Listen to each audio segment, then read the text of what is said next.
오늘 우리에게 주시는 하나님의 말씀은 이사야 11장 6절에서부터 9절까지의 말씀입니다. 이 계시의 말씀을 여러분들께서 이제 개역개정으로 본문을 보고 계시는데, 제가 표준세번역으로 이 말씀을 읽어드릴 테니 한번 비교해 보시면서 말씀의 뜻들을 더욱더 분명하게 깨달아 가실 수 있는 시간이 되었으면 좋겠습니다. 그때에는 이리가 어린 양과 함께 살며 표범이 새끼 염소와 함께 누우며 송아지와 새끼 사자와 살찐 짐승이 함께 풀을 뜯고 어린아이가 그것들을 이끌고 다닌다. 암소와 곰이 서로 벗이 되며 그것들의 새끼가 함께 누우며 사자가 소처럼 풀을 먹는다.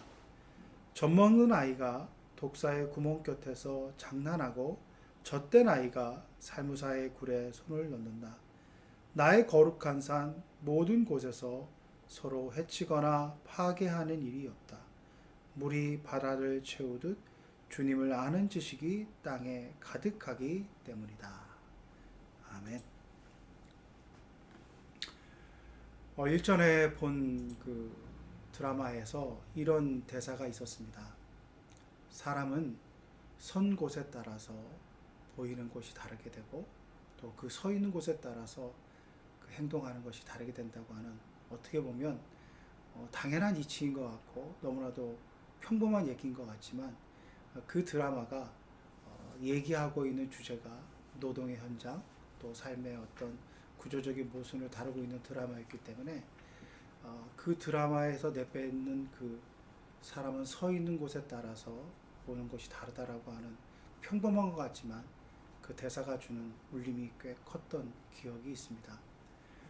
그 대사에 나와 있는 것처럼 저 또한 최근에 그런 경험을 하였습니다. 사람이 살아가고 있는 삶의 환경에 따라서 얼마만큼 그 바라보는 시선이 달라질 수 있는가 하는 것들을 경험하게 되었는데, 최근에 많은 분들이 이제 삶이 어렵고 또 삶에 대한 여러 가지 정말로 위기감들을 얘기하고 있는 그런 상황들을 많이들 얘기하고 있었는데, 제가 만났던 그 친구는 전혀 다른 얘기를 하고 있었습니다. 그 친구가 말하는 것은 오히려 다른 사람들의 위기가 자기에게는 기회가 되고, 또 그 친구가 말하는 것은 그 다른 사람들의 위기로 말미암아 오히려 나는 더 많은 이득을 얻었다라고 얘기하면서, 뭔가 자신의 사업의 어떤 성공이라든지 또 그러한 위기의 돌파를 해나가는 그런 것들을 자랑스럽게 얘기하는 그런 친구를 만났습니다. 물론 친구이기 때문에 그 친구가 말하고 있는 것들을 축하해주고, 또 너 참 대단하다라는 식으로 뭔가 이렇게 좋은 덕담을 나누고 헤어졌지만, 사실 제가 그 친구를 만난 이후에 돌아오는 발걸음은 그렇게 홀가분하거나 기쁜 발걸음이 아니라 씁쓸한 여운을 남기는 그런 발걸음이었습니다. 물론 그 친구의 뭐 성공을 시샘해서가 아니라, 사람이 서해 있는 환경 속에서 그가 얻은 성공에 대해서 얘기하는 것 참 기쁘고 좋은 일이죠. 그런데 성공에 도취되어지고 성공에 취해져 있음으로 말미암아 어떻게 보면 많은 일반적인 평범한 사람들, 또 그가 딛고 일어서서 그 성공을 만들기 위해서 많은 희생된 사람들에 대한 그런 연민이라든지 그들에 대한 아픔에 대한 생각을 그의 말과 태도와 행동에서는 엿볼 수 없었기 때문이었습니다. 내가 많은 것을 누리고 많은 성공을 얻었을 때, 그 많은 것을 누리고 얻은 것들은 많은 사람들의 희생이 있었고, 그 희생 가운데 내가 이것을 얻었다라고 하는 그런 것을 생각하며 자기가 누리고 있는 것을 조심해서 누리고, 조심해서 그 아픔들을 염려하며 또 그것을 함께 나누고자 하는 그 마음을 가지고 자신의 성공과 성취들을 누리는 사람은 어떻게 보면 극히 드물 것입니다. 뭔가 실패를 경험하고 그 성공 이후에 큰 나락으로 떨어져 나가는 그런 아픔을 겪은 다음에 내가 그것이 얼마나 귀한 것이었고 내가 얼마나 그것이 소중하게 여겼어야 되는가 하는 것들을 회한에 쳐서 하는 얘기들을 많이 들어보지만, 정작 그 성공에 도취되어 있을 때 자신을 경계하고 자신 앞에서 정말 벌어지고 있는 많은 상황들이 은혜임을 고백하며 자신을 낮추는 사람들은 참 드물다라고 하는 것입니다. 그만큼 환경이 주는 영향력은 우리가 쉽게 그것을 극복하거나 뿌리칠 수 없는 그러한 모습으로 다가옴을 많이들 느끼게 되실 것입니다. 오늘 본문의 말씀은 바로 이 환경을 극복하며 환경 앞에서 우리가 어떻게 살아가야 되는가 하는 근본적인 질문을 던지는 말씀입니다. 이사야서는 이사야 선지자가 기원전 8세기에 활동했던 선지자로서 그 당시의 시대적 상황, 그것은 어떻게 보면 이스라엘에게 있어서는 여러 가지 위기 가운데 있었 상황이라고 할 수 있었습니다. 기원전 8세기의 상황은 북쪽에 아시리아가 있었고 남쪽에 애굽이 있어서 그들의 상황 가운데서는 그것이 양면으로 처해져 있는 북쪽과 남쪽에서 동시에 강도격에서 오는 위기 가운데 있는 그런 위기의 느낌도 가질 수 있었고, 또 그 가운데서 그 정말 민족적인 위기로서의 아픔도 있을 수 있었지만, 당시대에 국제적인 정세와는 다르게 이스라엘은 여러 가지 속에서 평안함을 맛보았습니다. 그러한 국제적인 정세 속에서 위기감도 있었지만 당시에 그 경제적인 변형을 이뤘고, 그 가운데서 그들은 향락과 타락에 젖어서 살아가는 모습이었습니다. 그래서 이사야와 아모스와 이런 선지자들, 기원전 8세기에 활동했던 선지자들은 이스라엘이 지금 누리고 있는 번영은 결코 번영의 모습으로 끝나는 것이 아니라 이 번영에 취해 있을 때 하나님께서 반드시 그들을 심판하시고 그들 앞에서 큰 위기를 가져오며 그들이 하나님의 말씀을 떠났을 때는 반드시 멸망할 것이라고 하는 것을 번영 속에서 경고하는 메시지를 전했습니다. 그러나 그들은 결과적으로 듣지 않았습니다. 그래서 북이스라엘은 기원전 722년에 아시리아를 통해서 망했고, 그 다음에 기원전 587년 바벨론을 통해서 남유다와 함께 멸망하는 그런 과정들을 역사는 기록해 주고 있습니다. 뭔가 그 상황 속에서 선지자의 외침, 말씀이 우리에게 경고하는 것을 듣지 아니하면 그 가운데서 우리는 멸망의 길로 갈 수 있음을 역사는 우리에게 가르쳐 주고 있습니다.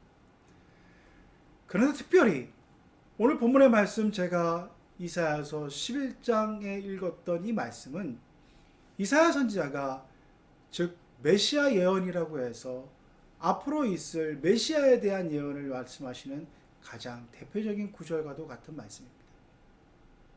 지금 우리가 처해 있는 상황, 그 상황 속에서 그 상황을 바라보지 말고 그 상황에 머무르지 말고 우리가 바라봐야 될 이 땅에 오실 메시아를 바라보며 우리가 어떠한 마음으로 함께 삶을 살아야 되는가 하는 것들을 이사야 선지자는 오실 메시아에 대해서 이렇게 예언하고 있는 것입니다. 오늘 본문의 말씀은 이렇게 시작합니다. 그때에는 이렇게 시작합니다. 6절 말씀 그때에는. 그러면 11장 1절에서부터 그때라고 하는 것이 어떤 때를 말하는가 하는 것들을 살펴보아야 될 것입니다. 11장 1절의 말씀에서 보시면 이새의 뿌리에서 작은 싹이 나서 그 이새의 뿌리라고 하는 다윗의 자손 이새의 뿌리라는 그 자손이 이 땅을 온전하게 다스리며 이 땅 가운데 새로운 공의를 형성하고 그 공의 가운데 많은 정말 억눌리고 가난하고 괴로움을 당하는 많은 사람들, 그들에게 공의로 심판하며 그들의 안타까움을 결코 한 귀로 듣고 한 귀로 흘리는 자가 아니라 그들의 세미한 음성을 들으며 그들과 함께하는 메시아로 올 것임을 언급해 주고 있습니다. 이스라엘 백성뿐만 아니라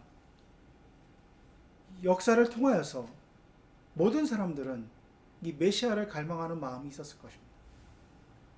특별히 위기의 때, 어려움의 때에 우리를 구원해 줄 메시아, 이 위기의 상황에서 우리를 벗어나게 할 구원자와 같은 메시아를 바라는 것은 모두의 한결같은 마음이었을 것입니다. 위기가 강하면 강할수록, 위기의 그 절박하면 절박할수록, 위기가 당장에 위어주는 그런 정말 무서운 현실처럼 느껴지는 그 상황이면 상황일수록 더욱더 메시아를 갈망하는 그 마음은 강해질 것입니다. 근데 그 메시아를 갈망이 강해지는 그 상황이 역설적으로 그 상황은 우리에게 주어지는 상황은 그것이 더욱더 공고하고 궁핍하고 처절하고 처참한 상황이기 때문에 어떻게 보면 극명하게 대립되어지는 상황이 벌어지게 되고 그 대립되어지는 상황 속에서 우리가 메시아를 바라보게 되지 아니하면 그 환경에 너무나도 매몰되어져 버리는 그런 모습으로 살아갈 위기가 우리에게 있다라고 하는 것입니다. 이스라엘 당시에 지금의 기원전 7세기, 8세기를 바라보는 이사야의 예언 그 상황도 뿐만 아니라 오늘날 우리가 살아가는 이 현실 속에서도 상황 속에서 그 상황이 주는 무게감에 짓눌려서 그냥 포기해버리고 그 상황이 흘러간 대로 살아간다고 한다면 그 인생이 너무나도 처참하게 될 것입니다. 역사 가운데 그 상황이 주는 무게감에 짓눌려 살아갔던 많은 사람들의 이야기들이 있습니다. 대표적으로 일제치하에 많은 친일을 했던 사람들, 그들의 삶을 살아보면 어떻게 독립이 될지를 기억을 우리가 생각할 수 있냐는 식으로 반문합니다.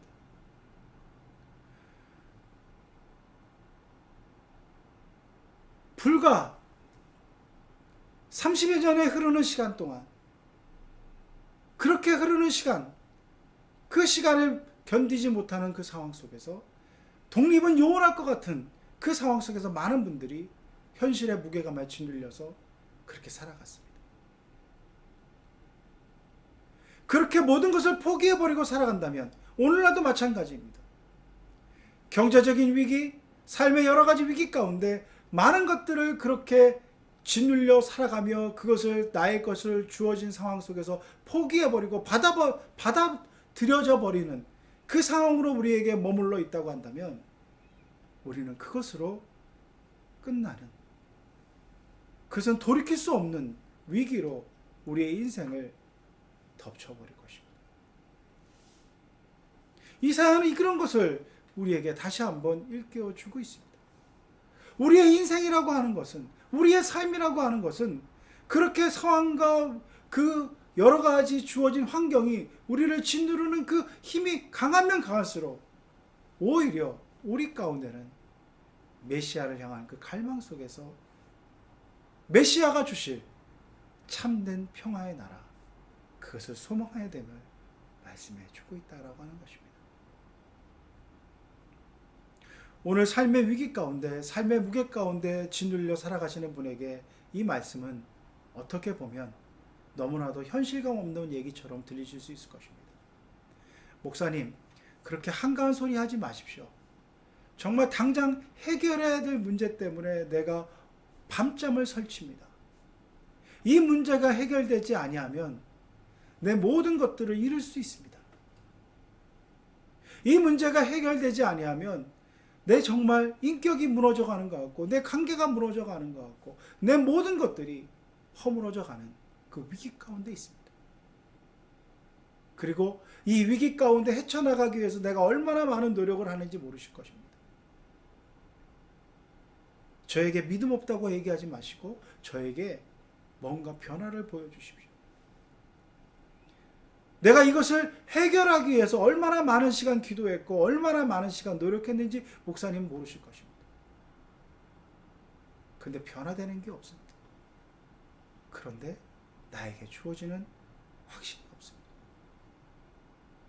이런 상황 속에 살아가시는 분에게 제가 드리는 이 말씀은 그분의 마음 가운데 다시 한번 어떻게 보면 그 마음속 깊은 곳에서부터 울분의 항변을 불러일으키는 그 말씀처럼 들으실 수도 있을 것입니다.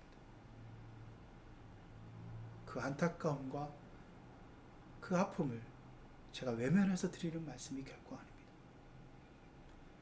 그 안타까움과 그 아픔이 심하면 심할수록, 그 괴로우면 더욱 괴로울수록, 그러하기에 그런 분들에게 더더욱 지금 이 말씀이 필요하다고 하는 것입니다.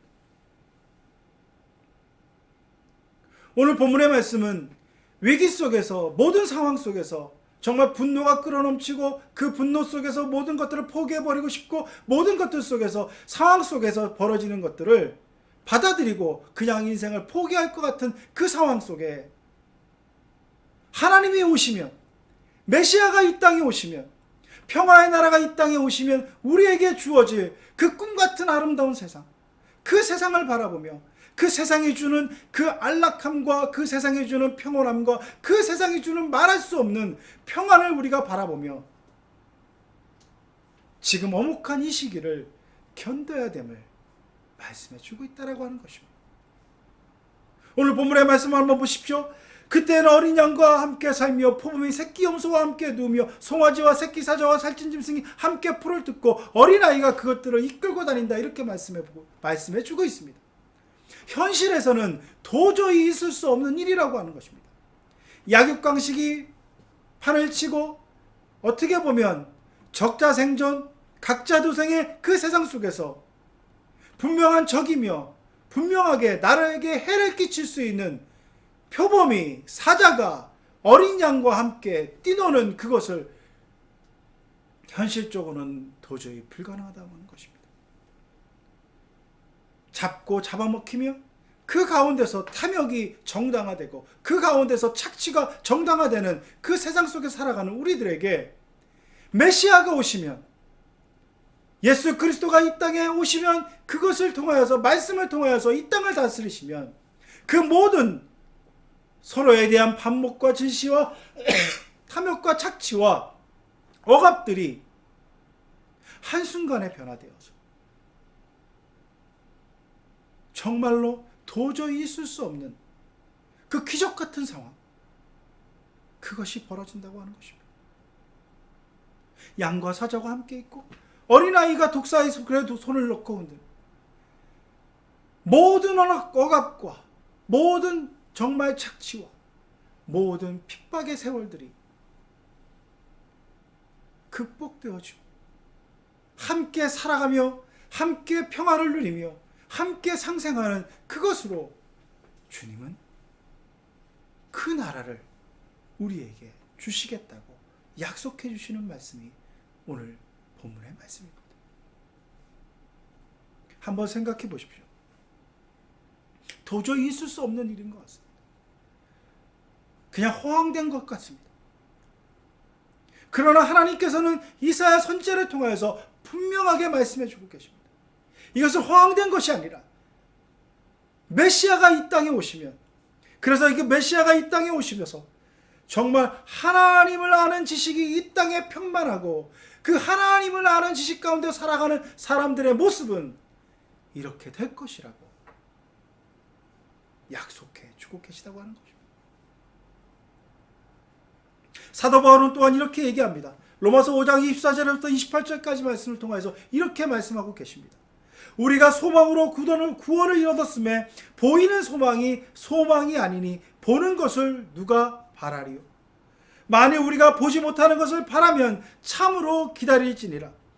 이와 같이 성령도 우리의 연약함을 도우시나니 우리는 마땅히 기도할 바를 알지 못하나 오직 성령이 말할 수 없는 탄식으로 우리를 위하여 친히 간구하시느니라.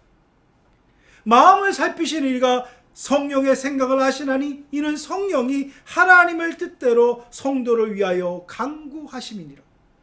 우리가 알거니와 하나님을 사랑하는 자 곧 그의 뜻대로 부르심을 입은 자들에게는 모든 것이 합력하여 선을 이루느니라고 말씀하고 계십니다. 도저히 이루어질 수 없을 것 같은, 정말 너무나도 허황된 것 같고 너무나도 꿈 같은 그 상황, 그 현실이 우리가 눈에 보여지고 그것이 이루어진다고 한다면 그것을 우리가 소망이라 할 수 있겠습니까? 눈에 보여지지 아니하고 불가능한 것 같지만 하나님의 말씀을 믿고 하나님을 아는 그 지식이 우리의 마음 가운데 충만함으로 말미암아 우리가 견디고 인내하면 성령께서 우리의 마음의 중심을 아시기 때문에 우리를 붙잡아 주시고 우리를 일으켜 세워주심으로 말미암아 정말 우리에게 주어진 모든 상황들이 합력하여 선을 이루어져가는 그 상황의 변화를 맛보게 됨으로 말미암아 오늘 이사야 선지자가 우리에게 약속해 주신 그 말씀, 정말 사자와 염소와 함께하고 표범이 함께하는 그 놀라운 어린아이가 독사의 글에 손을 놓고 함께하는 정말 있을 수 없는 그 평화의 놀라운 그 정말 그 아름다운 모습이 저와 여러분의 삶의 현실에서도 반드시 이루어질 것이라고 주님은 말씀하고 계십니다. 우리가 이것을 놓쳐버리고 이것을 믿지 아니하고 현실에 매몰되어서 상황에 매몰되어서 우리에게 주어진 엄혹한 현실, 우리에게 주어진 너무나도 잔인한 현실, 그것 가운데 현실만을 바라보고 현실에 가슴을 아파한다고 한다면 우리에겐 소망이 없습니다. 우리에는 엄혹한 현실이 있지만 그 엄혹한 현실 너머에 있는 이 평화의 나라를 소망하며 하나님께서 약속해 주신 이 평화의 나라를 바라보며 이 어려움들을 감내하며 나아가야 되는 것입니다. 저는 최근에 텔레비전에서 하는 그 음악 경연 프로그램에서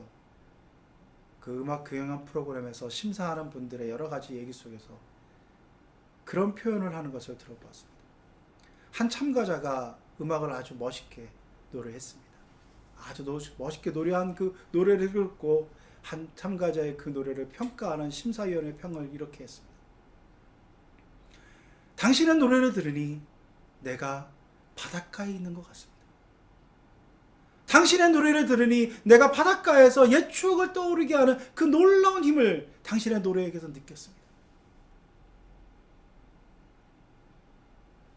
저는 그 심사위원의 평을 들으면서 오늘 이 본문의 말씀을 가지고 고민하며 설교를 준비하는 저에게는 인사이트가 있었습니다. 뭐냐 하면, 그래, 우리가 말씀을 읽고 말씀을 나눌 때 우리 또한 하나님의 그 아름다운 평화의 나라, 하나님께서 우리에게 약속해 주신 그 놀라운 신비한 그 나라, 그것이 눈앞에 보이는 것 같고 그곳에서 살아가는 것 같은 그 정말 꿈을, 그 느낌을 우리가 나눌 수 있다면 얼마나 좋을까.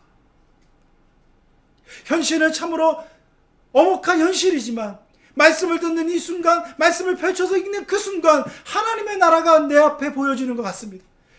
그 하나님의 놀라운 평화의 나라가 나에게 오는 것 같습니다. 내가 그곳에 있는 것 같습니다. 그런 감동을 우리가 맛볼 수 있다고 한다면 얼마나 감격스러울까 하는 그런 생각을 해보게 되었습니다. 설교자로서 저에게 있어서는 그 감동을 여러분에게 전해주고 싶은 그 마음이 간절합니다.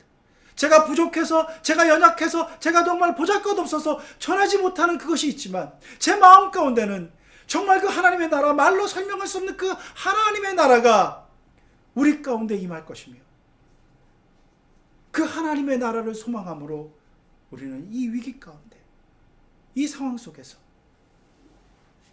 이 슬픔의 계절 속에서 그 하나님의 나라를 소망하며 이것을 담대히 승리함으로 나아가야 되는 하나님의 사람을, 그 하나님의 존귀한 사람임을 잊지 마시기를 간절히 바랍니다. 저 또한 그 마음으로 하루하루를 살아가고 있습니다. 우리가 그 하나님의 나라를 소망하지 아니하면 우리는 믿음을 놓쳐버리기 쉽습니다. 그리고 현실 가운데 너무나 쉽게 타협하기 쉽습니다. 너무나 정말로 소중한 이 하나님을 아는 지식, 하나님의 말씀을 부여잡고 하나님께서 저와 여러분을 하나님의 사람으로 택하여 주신 그것에 부끄럽지 않는 인생으로 살아가는 우리 모두가 될 수 있기를 간절히 바랍니다. 함께 기도드리겠습니다. 하나님, 세상은 너무나도 엉망진창인 것 같고 너무나도 소망이 없는 것처럼 보여서 언제 하나님의 그 평화의 나라, 하나님께서 약속해 주신 그 놀라운 평화의 나라가 올 것인가 하는 정말 의심과 두려움과 불안이 우리의 마음을 사로잡을 때가 있습니다. 그러나 아버지 하나님, 세상을 바라보는 것이 아니라 저 너머에 있는 그 평화의 나라, 하나님의 나라, 하나님께서 약속해 주신 그 나라가 내 눈앞에 펼쳐져 있는 것 같고 내가 그곳에 있는 것 같은 그 마음으로 주의 말씀을 대하며 주의 그 말씀 안에서 주님을 알아가는 지식이 내 마음을 온전히 사로잡을 수 있도록 주님을 우리를 붙잡아 주시옵소서. 주님이 우리를 붙잡아 주시옵소서. 말씀이 우리를 붙잡아 주시옵소서. 그리하여서 그 말씀 가운데 세상이 알지 못하는 정말 사자와 양들이 함께 뛰놀며 어린아이와 독사가 함께 뛰놀 수 있는 그 놀라운 평화의 나라, 정의와 공의가 편만한 그 나라를 소망하는 그 소망으로 오늘 이 시간 이곳에서의 삶을 견뎌나가며 또 승리하는 우리가 모두가 될 수 있도록 주님 우리를 일으켜 세워 주시옵소서. 예수 그리스도의 이름으로 간절히 기도드리옵나이다.